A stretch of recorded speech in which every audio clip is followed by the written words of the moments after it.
Gunna has just dropped his new studio album, DS4EVER, one of the first trap albums that we've gotten all year, and it's actually the fourth installment in his Drip Season series, so there's been a lot of hype behind it. So today we'll be giving you guys our official review of DS4. And if you guys are new here, we're actually doing album reviews like this on a weekly basis for the biggest releases in hip-hop, so make sure to subscribe and stay updated with us for all of that good content. So going into this, Ant, let them know how we actually do our reviews. Absolutely, guys. So we have categories, so they go like this: artist performance, features, productions, and then replay value. And instead of using numerical systems to be able to grade these categories, we use emotions that are attributed to the album. So we start off at bad, then we go into mid, and then we go to good, great, amazing, and then perfect. So let's start off with the artist performance here, man. Where do you think Gunna strived? And I have to say this off the bat, like, do you think that there was a big dip off in the second half of this track list? Yeah, absolutely. Like, that's the first thing that you'll notice going through the listen. But at the end of the day, we did get a lot of fucking certified bangers, bro. And I think that you will get a lot of songs here that have high energy. I do like, in particular, a song like A Lot of Cake, because Gunna comes in with this staccato flow, and you'll find him kind of rapping with this fast pace, and that's super enjoyable when he locks into one flow, because it feels like he has laser vision, because he's so focused, and he's really keeping that flow consistent throughout a lot of the songs on here. Apart from that, I mean, at the end of the day, this album kind of feels like a day in the life of Gunna, because he's taking you through this rotation of baddies that he has, that he's kind of just smashing on a regular basis. He'll take you through the excess, the glamour of his lifestyle, so the luxury cars, the toys that he has, all of that kind of stuff, and you're kind of really immersed into this lifestyle that he has. And yeah, he's kind of living the rock star life. But in terms of his performance, the bars, you know, at sometimes are pretty funny. I'll get into that a bit later. But yeah, I think that he really strived in bringing a lot of energy. To me, the weak parts of the performance are when he tries to go into that melodic bag, especially in the second half of the track list. I feel like his harmonizing isn't that nice, and his singing doesn't really hit the way that I expected it to. Yeah, I think that's kind of the issue with me with the performance is like, I love, let's say, the first, I would say, maybe 11 tracks on this album when it comes to Gunna's performance, because even at that, every single flow that he tries to attempt is perfectly hit. Not only that, but you get 2 to 3 of them every single verse that he, spits on. So that's what I'm liking about this, is that there was, this sort of dynamic energy to Gunna throughout the whole project. But as you were saying, it's not that the melodic stuff was poorly executed, that it was so bad that I couldn't listen to it, but it was just flat. You know what I'm trying to say? Like, you were going through the first half of the album, Gunna was absolutely tearing it up, and then once you got onto songs like, let's say, Life of Sin, and then after that, So Far Ahead, Over Empire, then let's say Missing Me, even let's say, what was the song with Chloe? I believe it was You and Me. You and Me. Yeah, mediocre singing for me. It was mediocre. It wasn't anything top tier Gunna, but I have to say, songs like Thought I Was Playing, How Did You Do That, A Lot of Cake, even 25K Jacket was fire, Poochie Gown was fire, Mop, Pushin P, like, these were tracks that he was absolutely gliding on. So I'm kind of on the fence on here, but I think it was a good performance by Gunna throughout the whole project. I agree. It was a good performance. And before we move on, I want to read out some funny bars that we actually caught from the album. So Young Thug on Mop rapped, I nutted all over her face, and now she looked like a cow. That was pretty jokes. Next up, Gunna on A Lot of Cake, Cancun, let your hoe get the nut, she a cashew. Some fancy wordplay from Gunna. And yeah, it's kind of the two that really stuck out to me. But it's always fun to go into these projects, because with Gunna, he's always kind of really out there with the lyricism. And you know what I mean? It's not top tier shit, but it'll give you a chuckle or two. You know what I mean? It's entertaining. Yeah. It keeps the track list refreshing. But anyways, let's go into the features here, because it was a big component to the album, and there's a lot of features on this. I'll read them out, actually. So there's 11 features on the album. They include Lil Baby, 21 Savage, Future, Young Thug, G Herbo, Kodak Black, Young Blur, Nishi, Roddy Ricch, and Chloe Bailey. So to start off, favorite and least favorite. Okay, so my favorite is maybe 21 Savage, actually. Like, that was a really vicious verse on Thought I Was Playing, and I'd put it down in my notes while I was listening to DS4. I really haven't heard him like on this sort of vibe for a long time. So, well, not a long time. He just released 2 great singles, I believe it was on the 31st. So, I like this aggressive tone and energy he's coming in with. I was a big fan of Kodak's, and what's cool about the features, I'm going to get into the one I least like soon, was that the chemistry with Gunna was really nice. Like, a lot of back and forth, and even at that, like, Future on Too Easy, like, that's such a fantastic fucking verse. I was really happy that it ended up making the album. We all knew it was. But yeah, I'd say my least favorite, I'd probably have to say Maybe Nishi. I think that that's probably my least favorite. I just think that it was kind of out of place for the track list, and Life of Sin as a whole just doesn't do much for me. So, Yeah. how about you? Favorite feature and least favorite feature? Favorite feature is also 21 Savage or Kodak Black. I loved Kodak's feature because he comes in with this wavy swagger, and it just felt like he was, floating throughout that whole track. 21 Savage came out with a menacing verse, and it was cool to see him have multiple flow switches and also kind of give us some dope punchlines with bars like, I call the Draco Floyd, give him an uppercut, we hit that boy in the chin. So it was cool to get some nice energy from 21. Apart from that, I love all the moments where Gunna had that call and response with artists like Future on Pushin P. That was dope, bro. That made for like this ATL trap anthem.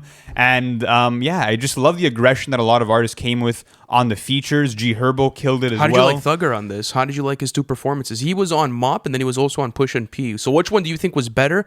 And which one do you think maybe should have not been included on the feature list if that was the case for one of them for you? Yeah, I prefer his feature on Push and P. He Me came too. in with those eccentric kind of flows. I always loved that from Thugger. On Mop, I feel like Gunna kind of bodied him, to be honest. You think so? Well, Yeah. I don't know. That was my initial sort of feeling in the moment, but then I kind of like listened to it again. I was like, "Wow, they're pretty much on the same level for me. Just Gunna has a slightly better part to play on it." But what I like about Young Thug's energy is that it's a so much fun sort of vibe. Like he's coming in, it's high impact, it's coming through, and you understand what you're getting out of this track list. But let's talk about Future because he has more features on this as well.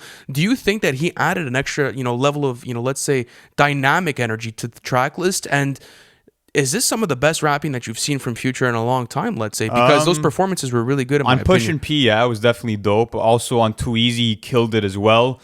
Came in on that misogynistic vibe as he usually does. And it was really dope. I thought that apart from that, the Lil Baby reunion,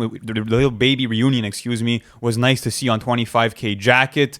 They're a great duo, and I hope that maybe they'll come with another Drip Harder mixtape, that Lil bro. Baby performance was nice because it didn't feel like it was a cookie clutter one. It felt like it was actually something that I would have heard from Lil Baby like 2 years ago or 3 years ago. It was different than anything I heard off of My Turn. So I think when you're looking at like the overall aspect of it, the features were good. I mean, it wasn't anything too crazy. I mean, they definitely added a bit to the track list, but there was its fair share of misses and like missed places within it. But let's go on to the production because we have a lot of things to go through, especially when it comes to a Gunna project, because there's just slapper after slapper in the first portion, at least for me, of this album. So looking at this first portion, all right, I want you to take a look at the track list here.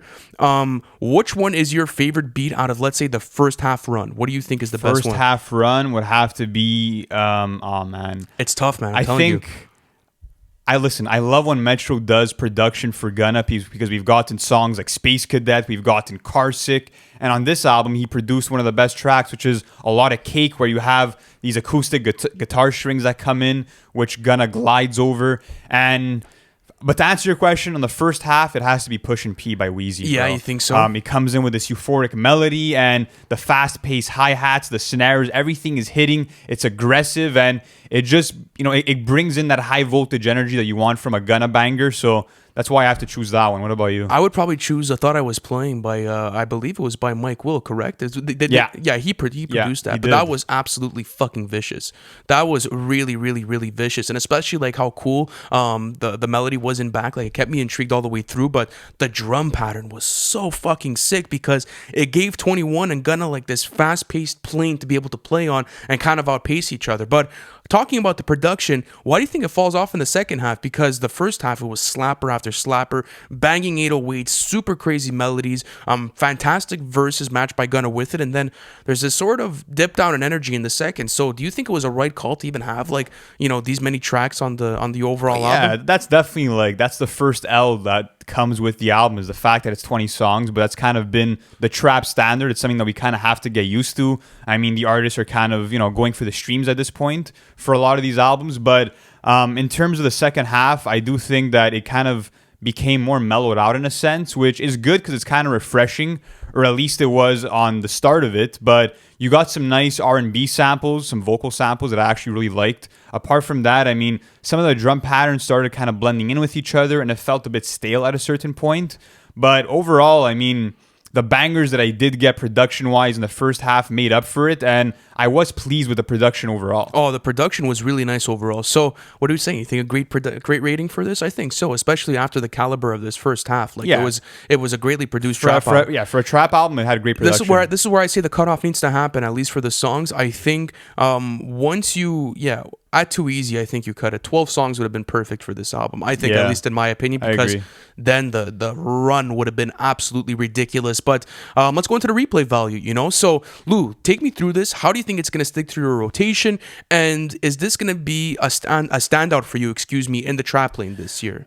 Interesting question. I think it's definitely, even if you look back on 2021, this would have been one of the better trap albums because it's kind of been in a rough place. We've gotten a lot of projects that haven't really innovated in the trap scene, and this one kind of gives you standard Gunna, but he does perform on almost every song, at least in that first half, which he stays really consistent on. But speaking on the replay value, there's definitely a lot of songs I'm going to take out of it, and I think that when you're looking at Gunna's greatest hits catalog, you're going to have to add songs like Too Easy, like Pushin P, like A Lot of Cake. So I think a lot of songs will stick in my rotation. Of course, in the second half, not many that I'm going to be saving.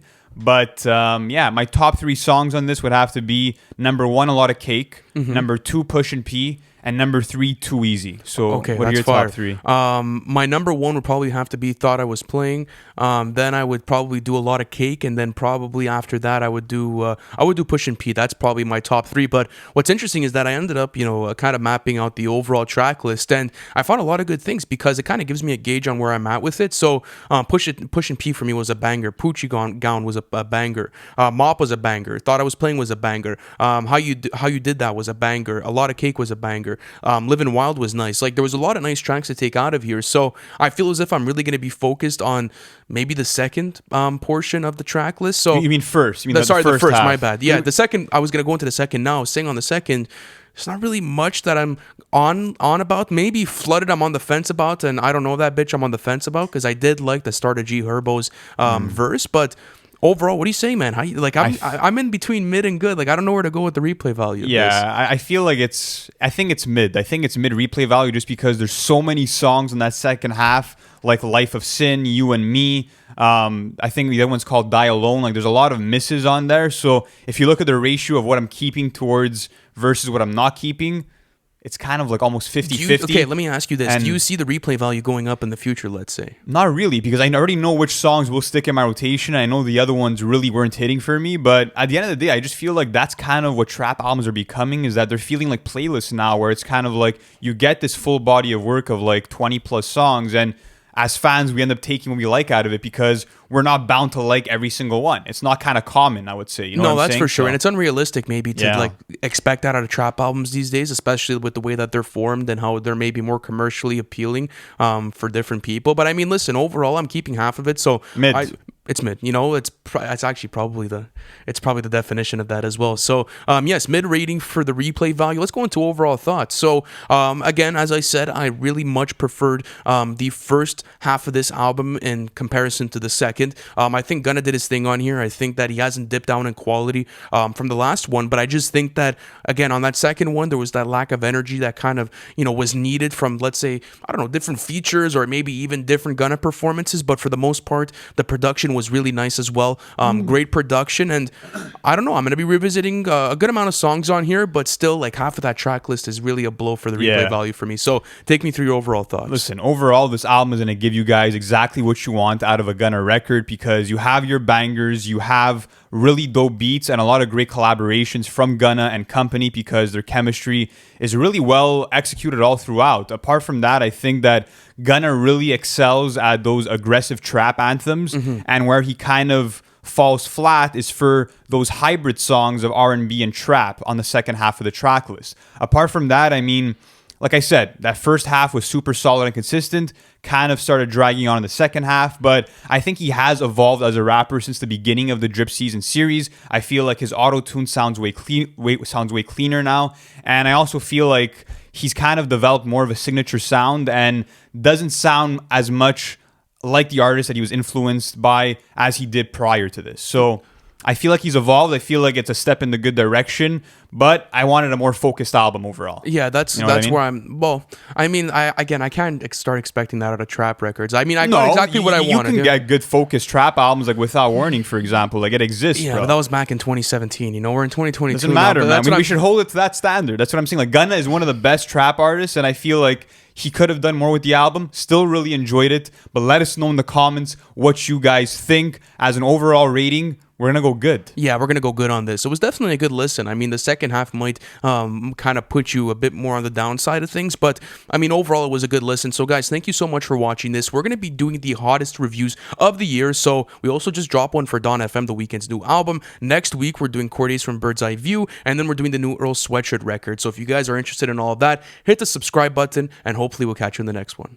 Thanks for watching the full video, and if you're new to NFR, be sure to hit that subscribe button as we'll be keeping you guys updated with the latest album releases in terms of update videos, album reviews, and our own original series on the weekly. And we also have our Patreon plan available in the description below, where you can access weekly bonus content and also access to our Discord. So be sure to check out all of that, and we'll catch you in the next one.